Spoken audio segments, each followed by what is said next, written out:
Assalamualaikum warahmatullahi wabarakatuh. Jumpa kembali di pelajaran matematika discrete dengan teori lanjutan. Saat ini kita akan bahas tentang teori pohon ya.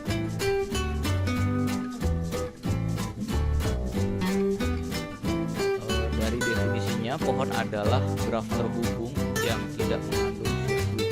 Jadi seperti yang kita ketahui di awal bahwa graf itu boleh mengandung sirkuit atau boleh mengandung loop, boleh apapun itu namanya graf. Nah, sekarang ada persyaratan sendiri yang dinamakan pohon itu tidak mengandung sirkuit. Kemudian beberapa terapan dari pohon dalam kehidupan sehari-hari, contohnya seperti silsilah keluarga, struktur organisasi, penguraian kalimat, kemudian struktur jaringan dan lainnya. Pohon terdiri dari himpunan titik dan garis, atau bisa ditulis G itu graf sama dengan V, E. V itu adalah vertex, E itu adalah X, titik, garis. Pohon dapat terdiri dari satu titik tanpa garis. Jadi yang dinamakan pohon titiknya saja itu sudah pohon ya, tapi kalau misalkan sendiri. Kemudian kumpulan dari pohon yang saling lepas disebut hutan. Nah, istilah-istilah ini kalau di bahasa Inggris kan biasanya tree, kemudian ada forest gitu ya. Nah, berikut ini contoh graf yang merupakan pohon dan bukan pohon. Nah, di sini terlihat ya, graf yang G1, graf 1 dan graf 2 ini adalah pohon. Kenapa? Karena di sini tidak ada sirkuit. Kemudian yang ini, graf yang G2. Ini sepertinya ada perpotongan, tapi sebenarnya bukan perpotongan. Saling menumpang, tapi bukan titik ini. Sehingga ini disebut sebuah pohon. Nah, sedangkan G3 di sini ada sirkuit dari A ke F, A, D, F, A. Nah, ini sebuah sirkuit, maka ini bukan sebuah pohon, tapi hanya sebuah graf. Kemudian yang keempat, G4, ini bukan pohon karena tidak terhubung. Jadi kalau misalkan pohon itu yang sendiri, tapi kalau misalkan ini bisa disebut hutan, lebih dari satu pohon. Jadi yang dinamakan pohon itu tidak ada sirkuit dan terhubung. Itu yang dinamakan pohon. Nah, sifat-sifat dari pohon, misalkan G sama dengan V, E adalah graf tak berarah.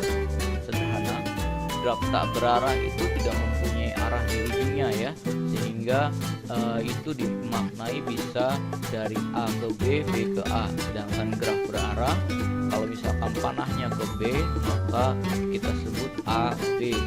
Nah, oke, kembali lagi. Di sini misalkan G graf tak berarah sederhana dan jumlah simpulnya n, maka pernyataan di bawah ini ekuivalen dengan pernyataan di bawahnya. Nah, pernyataan yang pertama adalah G adalah pohon. Kenapa G itu adalah pohon? Karena G itu tidak mempunyai arah dan mempunyai simpul. Nah, itu makanya disebut sebuah pohon. Kemudian yang kedua, setiap pasang simpul di graf G terhubung dengan lintasan tunggal. Jadi semua simpul itu hanya mempunyai satu lintasan tunggal, tidak mempunyai sirkuit. Artinya tidak ada lingkaran atau misalkan titik yang bisa kembali ke titik yang sebelumnya. Kemudian yang ketiga, graf terhubung dan memiliki M sama dengan N-1 jumlah sisi. Jadi yang dinamakan pohon itu adalah graf terhubung dan memiliki jumlah sisinya M sama dengan N-1. Kemudian yang keempat, G tidak mengandung sirkuit. Ini seperti yang tadi ya dicontohkan. Kemudian yang kelima, G tidak mengandung sirkuit dan penambahan satu sisi akan membentuk satu sirkuit. Jadi kalau misalkan ada sebuah pohon, kemudian kita tarik garis antar titik yang tidak bersisian, maka itu akan membentuk sebuah sirkuit. Kemudian yang selanjutnya adalah G terhubung dan semua sisinya adalah jembatan. Nah, di sini yang dinamakan garis itu kadang-kadang disebut sebuah jembatan karena menghubungkan antara dua titik, seperti dua tempat gitu ya. Nah, pada pewarnaan pohon itu hanya memiliki dua bilangan kromatik. Apa coba bilangan kromatik?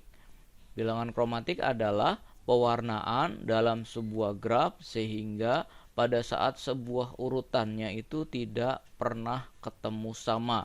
Misalkan merah, kuning, merah, hijau. Nah, itu berarti kan tidak pernah sama.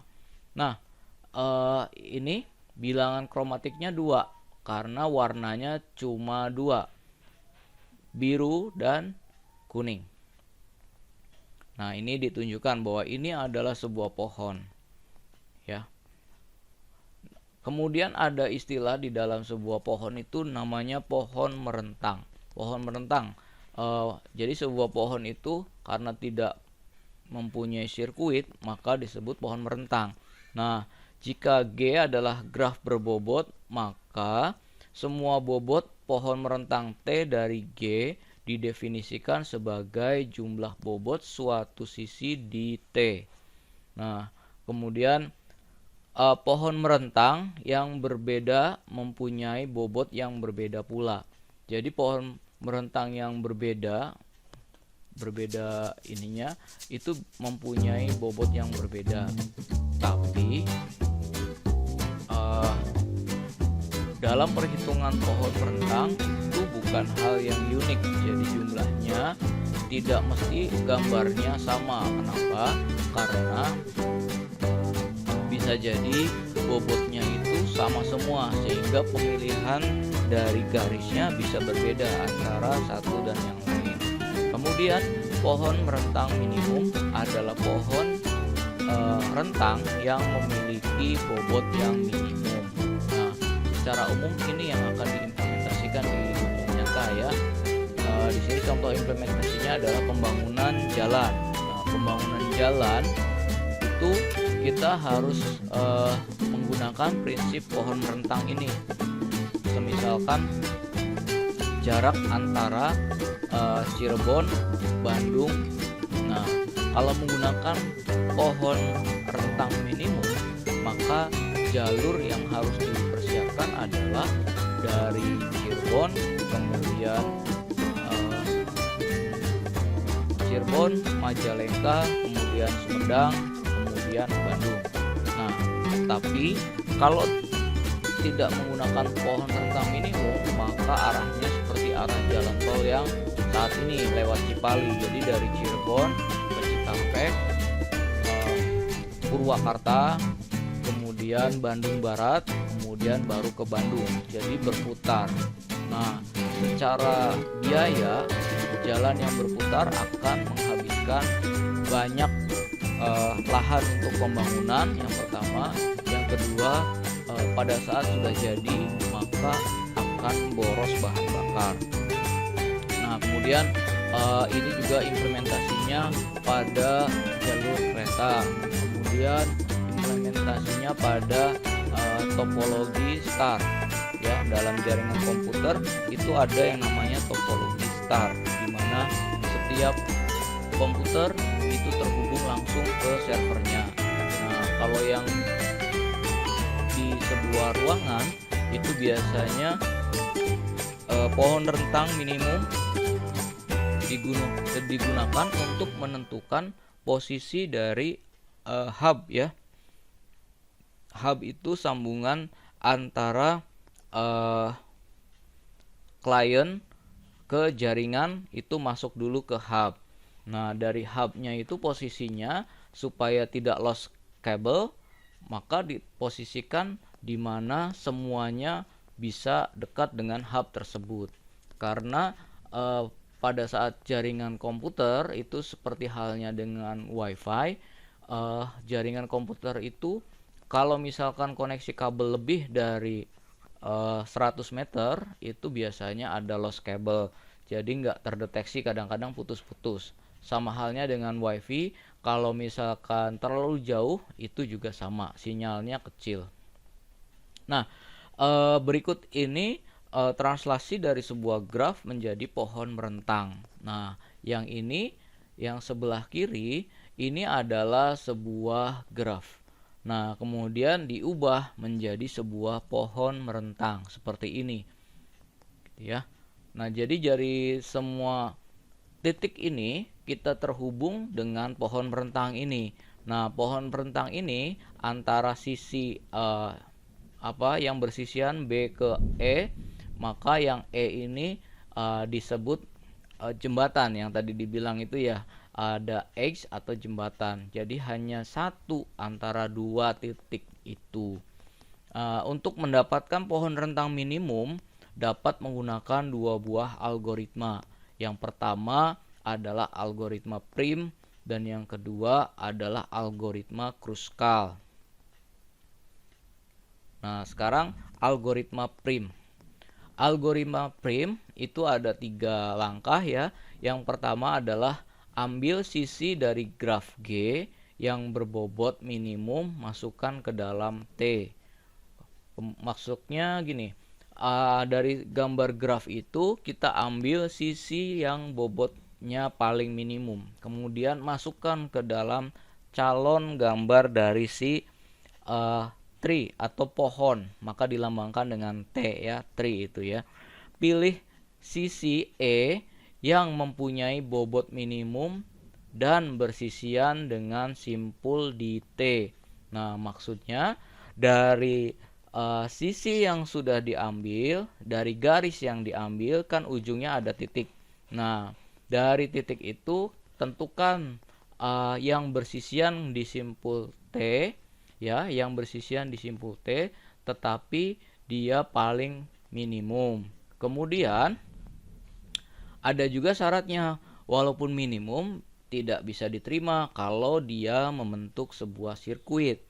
Nah, maka kalau tidak mengandung sirkuit, masukkan ke dalam masukkan E itu X ya, X atau garis itu ke dalam T. Nah, ulangi langkah 2 sebanyak n-2 kali. Nah, sekarang ini contohnya. Sebuah pohon rentang minimum dari graf berikut, ini sebuah grafnya. Kemudian kita mau menentukan pohon rentang minimumnya dengan menggunakan algoritma Prim. Nah, sekarang kalau misalkan asal-asalan tanpa menggunakan algoritma, kita bisa tebak. Misalkan yang menghubungkan semua titik ini, kita bisa tebak A, B, C, E, F, G. Nah, ini kan sudah menghubungkan semuanya, tapi garisnya yang mana kita nggak tahu dan jumlahnya berapa kita juga tidak tahu. Apakah itu minimum, kita juga tidak tahu. Nah, sekarang dengan menggunakan algoritma Prim kita bisa menghitung pohon rentang minimum. Nah, saya ilustrasikan di sini ya. Jawaban algoritma Prim. Di sini nanti buat dulu 4 kolom ya. Nah, di sini kita ulang di sini. Ambil sisi dari graf G yang berbobot minimum, masukkan ke dalam T. Dari semua graf ini, yang paling kecil adalah angka 10 ini ya. Bobotnya paling kecil adalah 10. Maka 10 ini adalah sisi dari AB. Nah, kemudian berarti kita ambil sisi AB, bobotnya berarti 10. Kemudian kita gambar, masukkan ke dalam T. Nah, maksudnya tuh digambarkan ke dalam sebuah calon pohon. Nah, selanjutnya langkah keduanya adalah dari yang bersisian dengan A ya. Kita lihat sini.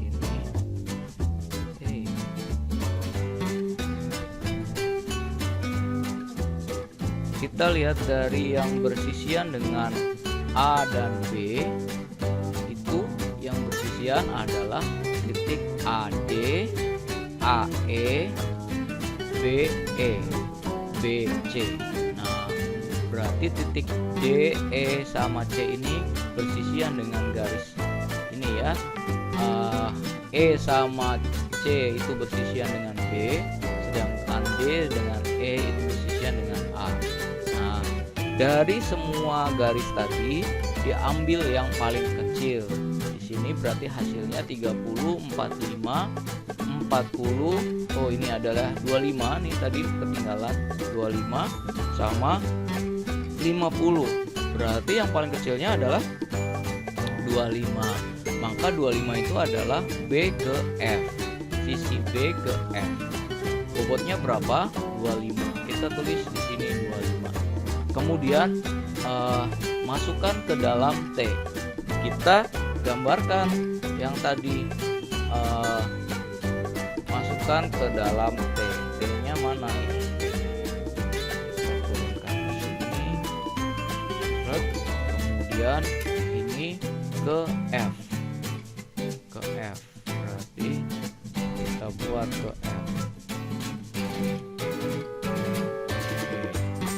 Misalkan di sini kita buat garisnya B ke F.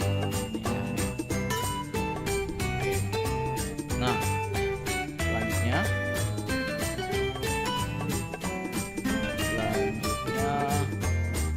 ini, masih ada ya. Apalah, kita pindah saja atau masih di sini nggak apa-apa. Kita lanjutkan. Berarti langkah yang ketiga. Langkah yang ketiga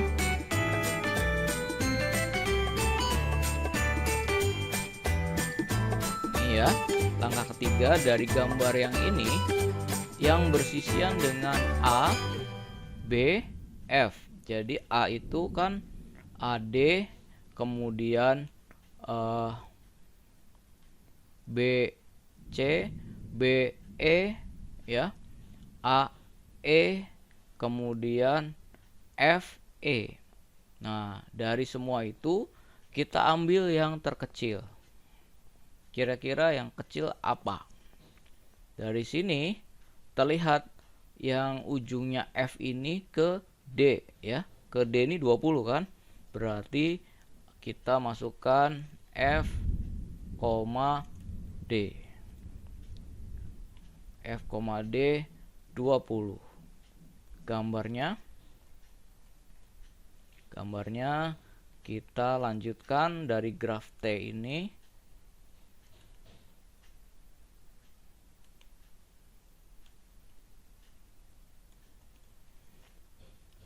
Dari graf T ini kita lanjutkan bikin titik bikin titik D.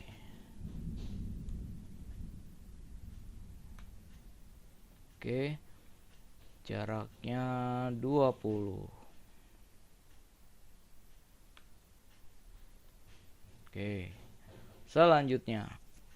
Selanjutnya kita sudah punya titik A, B, F. Oh, ini D ya. A, B, F, D. Dari A, B, F, D ini, kemudian yang bersisian yang mana? B ke C 50, E ke D 35, B ke E 40, E ke F 55, D ke A. Nah, D ke A ini kan 30. Kita tulis ya di sini. Kita lanjutkan. Langkah yang ke berapa ini? Langkah yang keempat selanjutnya kita pilih. Langkah yang keempat kita pilihnya karena yang terkecilnya kan adalah 30 ya. Yang kecilnya 30, maka kita tulis di sini bobotnya 30. Kemudian sisi yang mau kita buatnya adalah DA. koma A. Nah, kemudian masukkan ke dalam T. Pada saat dimasukkan ke dalam T, ini kita copy aja biar gampang. Pindahin ke sini. Pada saat mau dimasukkan D ke A, akan membentuk sebuah sirkuit yang isinya adalah AB,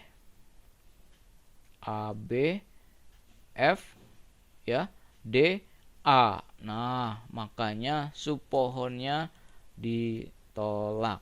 Nggak bisa buat ini langkah ini ditolak, nggak bisa dilanjutkan.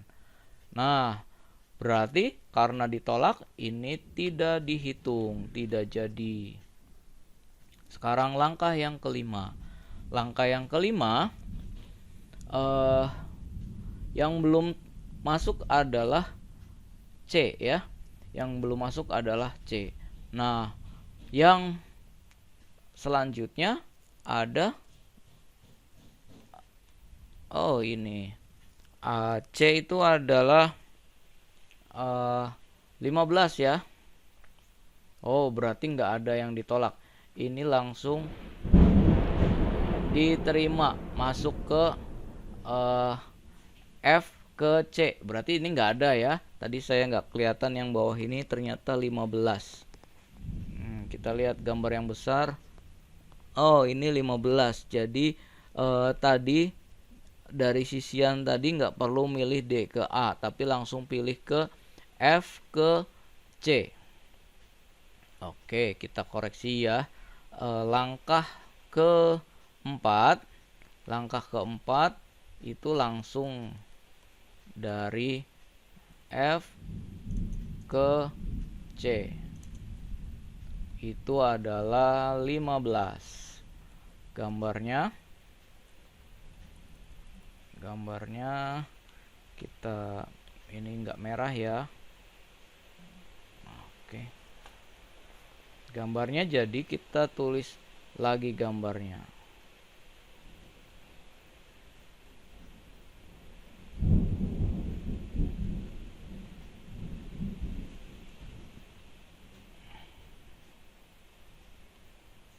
Gambarnya adalah ini. Kita tarik ke atas.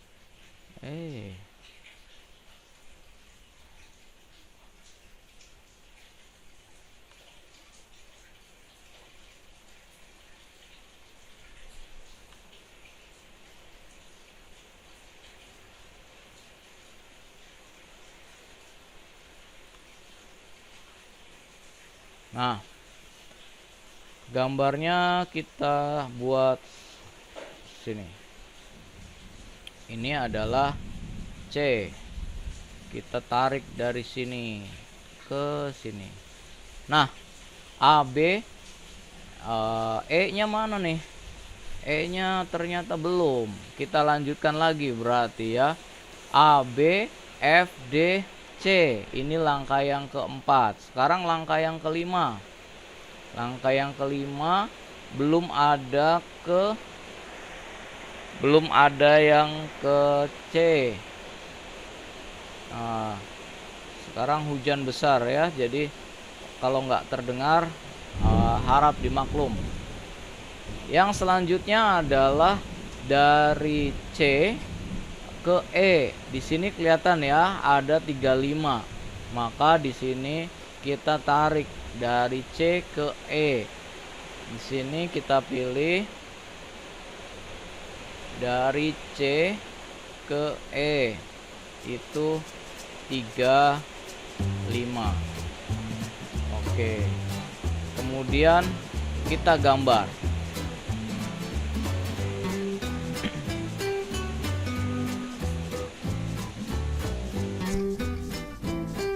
Kita gambar dulu ya dari yang sudah didapatkan.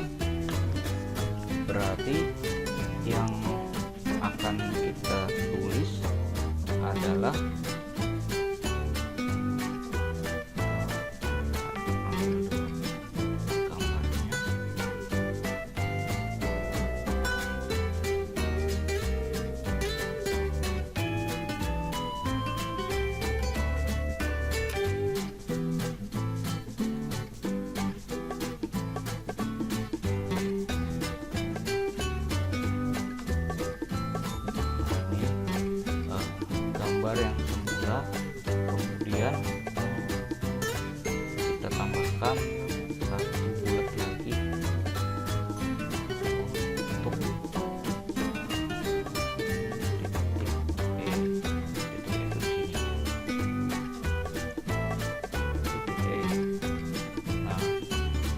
misalkan 35 ya, 35 itu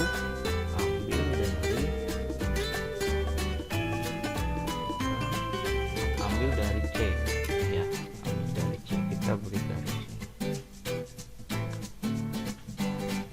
Nah, jadi ini membentuk sebuah pohon karena tidak ada sirkuit di dalamnya. Kalau misalkan ada sirkuit, maka itu dikatakan bukan pohon. Oke, kita lanjutkan lagi ke algoritma selanjutnya. Nah, algoritma yang selanjutnya dinamakan algoritma Kruskal. Ini langkah-langkahnya ya, ada 3. Yang pertama, T masih kosong. Maksudnya T masih kosong itu graf awalnya T itu adalah tree-nya masih kosong, belum ada gambarnya. Kemudian pilih sisi E dengan bobot minimum yang tidak membentuk sirkuit di T, masukkan X-nya E atau X ke dalam T. Kemudian ulangi langkah kedua sebanyak N-1 kali. Nah, sekarang syarat dari algoritma Kruskal ini, semua bobotnya harus di sorting dulu dari kecil ke besar. Contohnya seperti ini ada yang kurang ya. Di sini harusnya ditambahkan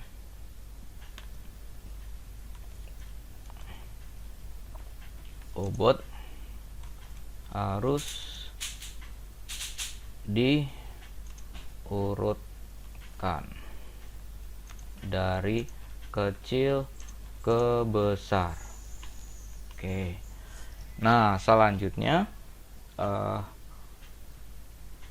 ini ada contoh soal ya. Contoh soalnya sama dengan yang tadi. Tentukan pohon minimum dari graf berikut.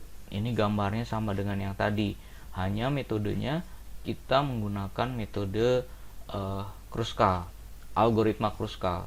Nah, dari algoritma tadi ya, algoritma prim dan algoritma Kruskal, di kasus tertentu mungkin algoritma prim lebih baik, tapi di kasus lainnya mungkin algoritma Kruskal itu yang lebih baik. Baik atau tidaknya itu bisa dilihat dari langkahnya yang sedikit, satu. Yang kedua, bisa dilihat dari jumlahnya yang memang paling minimum. Kita lanjutkan. Nah, untuk menjawab algoritma Kruskal, di sini harus diurutkan dulu dari sisi sama bobotnya. Nah, sekarang jumlah dari X-nya ada berapa? Jumlah dari X-nya ada 1, 2, 3, 4, 5, 6, 7, 8. Ada 8 ya. Oke, kita kerjakan dulu. 1, 2, 3, 4. Berarti kita masih kurang 4 kolom lagi. Kita split aja atau kita tambahkan insert kolom right. Oke. Nah, sekarang kita mulai dari sisinya. Supaya nggak bolak-balik, saya kopikan saja ke bawah sini ya. Jadi contekannya ada di bawah. Nah, ini gambarnya. Kita akan lihat sisi dari yang terkecil sampai sisi yang terbesar. Sisi yang terkecil adalah AB dengan bobot 10. Kemudian sisi yang kedua adalah yang kecil lagi, CF ya, CF 15, ini yang ini. Kemudian selanjutnya ada siapa lagi, habis 15 20, DF. Boleh nggak FD? Boleh. DF, kemudian 20 25 F 25, kemudian 30 AD. A, D. Kemudian ini 30 ya. Kemudian habis 30 40 B, E 40. Kemudian habis 40 ada yang kelewat, CE dulu ya. C, E ini 35. Kemudian ada B, E ini 40. Kemudian ada BC, B, C ada 50. Kemudian yang terakhir kurang ternyata. Yang terakhir ada right, EF. Ada EF ini 55. Nah, mungkin salah satu kelemahan dari algoritma Kruskal ini, kita harus dituntut untuk sorting bobot dulu. Nah, permasalahannya kalau misalkan bobotnya kalau edge-nya sangat banyak ya, simpul sama vertex sama edge-nya itu banyak, maka ada kesulitan tersendiri untuk sorting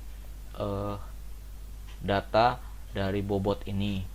Nah, sekarang langkah yang selanjutnya kita gambarkan dari si ini ya.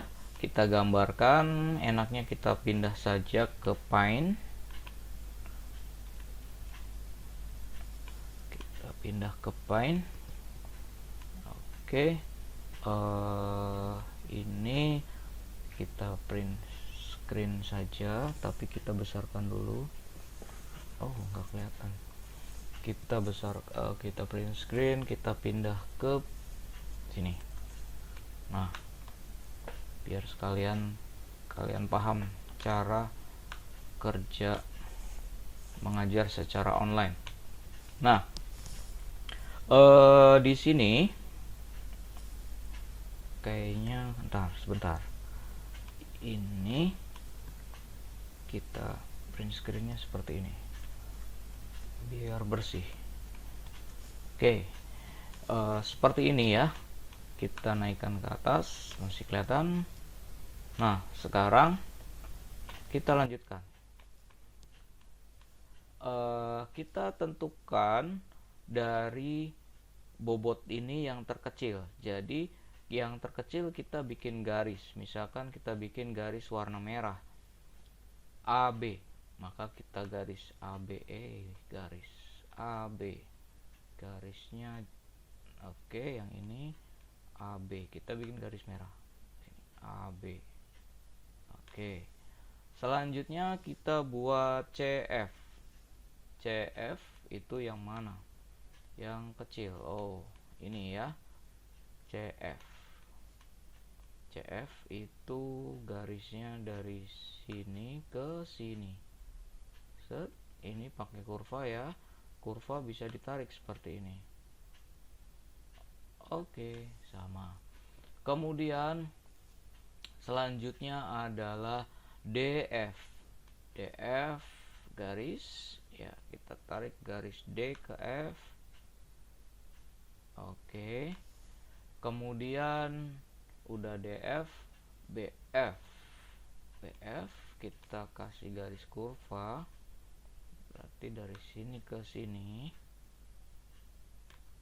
kita lengkungkan supaya sama, nggak ruwet. Oke. Kemudian habis BF AD. Nah, AD ini nggak bisa kita kasih warna ya. AD ini kita kasih warna kuning. Sorry, salah. Si merah dulu. Si si merahnya belum selesai.